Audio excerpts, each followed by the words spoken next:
So with a pretty lackluster free agency class, we're going to see a lot of names pop up on the trade market. And I seen two rumors recently that really got me intrigued. One is that it's being reported the Grizzlies will be shopping their 9th overall pick, right? The other one is that the Wizards are interested in Brandon Ingram, and I absolutely hate that. But for the longest time, I've been thinking about Deni going to Memphis. Everyone is assuming that Memphis is going to go out there, try to get a Steven Adams replacement, go out there, try to get someone like Nick Claxton. I don't think that's the move. When I watch this Memphis team, even when they have Ja, I feel like they need another player that can help facilitate their offense a little bit. And with Deni, you get that, and you also get a very good rebounder. Deni averaged 7 boards a game this year and only 30 minutes per game. For his career, he averages 8 boards per 36. So I think bringing in Deni would help alleviate the two biggest problems I see with the Grizzlies, their passing and their rebounding.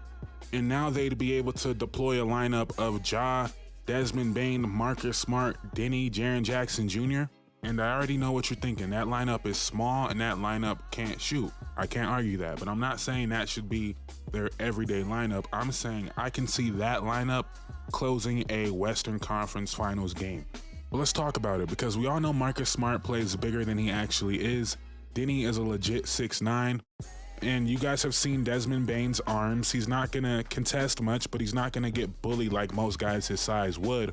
And big centers like Jokic, maybe even a Rudy Gobert, might give Jaren Jackson Jr. some problems, but that's where you expect him to make it up on the other side of the court, also by being an amazing help defender. And then you got Ja Morant, who is Ja Morant. And as far as the shooting goes, Deni shot 37% from 3 this year. I don't think that's sustainable. I don't think that's him.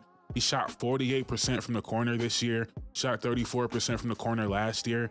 If Deni can be a 35%, 36% three-point shooter from the corner, that's not great. That's not really good at all, but that's something you can live with, especially when he's giving you elite defense and great rebounding. But for what it's worth, over the last 2 years, he's shooting 41% from the corners on the 127 attempts, and we know he's going to get so many clean corner looks playing with Ja. So if he's able to stay in that 36 to 40% range, I feel like that's a doable thing. But if you're thinking it's not enough shooting, you're probably right, and that's where you hope the shooting of GG Jackson was a real thing. 36% from 3 on 6 attempts per game. Will he be able to replicate that next year? I think he will, and I think he'll get even easier looks next year. And the idea of Jaren Jackson Jr., GG Jackson, Deni Avdija in the front court, I like that.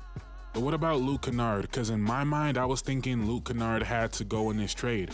But maybe it doesn't have to be Luke Kennard. I was thinking like Luke Kennard, the 9th pick, and like a top 10 protected 2026 pick from the Grizzlies to get Deni Avdija. Now I'm saying it out loud. I think the Deni sweepstakes is going to be pretty high. I already spoke about Memphis and the Pelicans. I think the Heat might be interested. I think the 76ers might be interested. I think there's going to be a lot of teams interested in Deni. But it depends on how teams value this number 9 pick the Grizzlies have.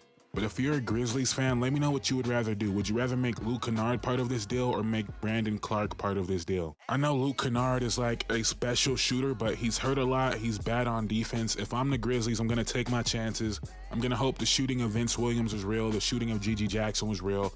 And I'm going to try to package Luke Kennard, Zaire Williams, the number 9 pick, and a top 10 2026 pick, and hope the Wizards say yes to that. If they don't, maybe throw in some seconds. Maybe the Wizards want Santi Aldama. If you're a Grizzlies fan, are you doing that? Let me know. But if I was Memphis, that is the move I would be looking at, trying to get Deni Avdija to pair with Jaren Jackson Jr., Ja Morant, and Desmond Bane.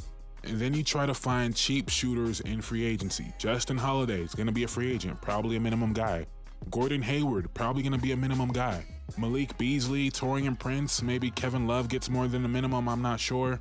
And if you feel like they still need a center, Andre Drummond, maybe he won't be affordable at this point, probably played too well.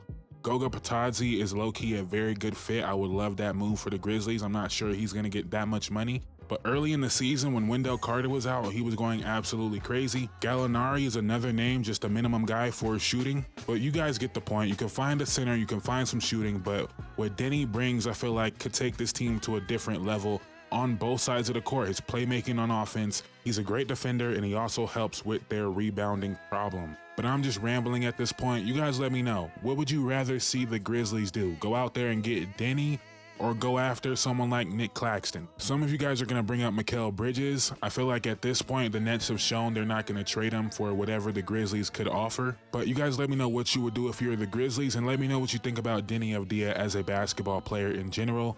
Thank you guys so much for watching. I'm out. Peace.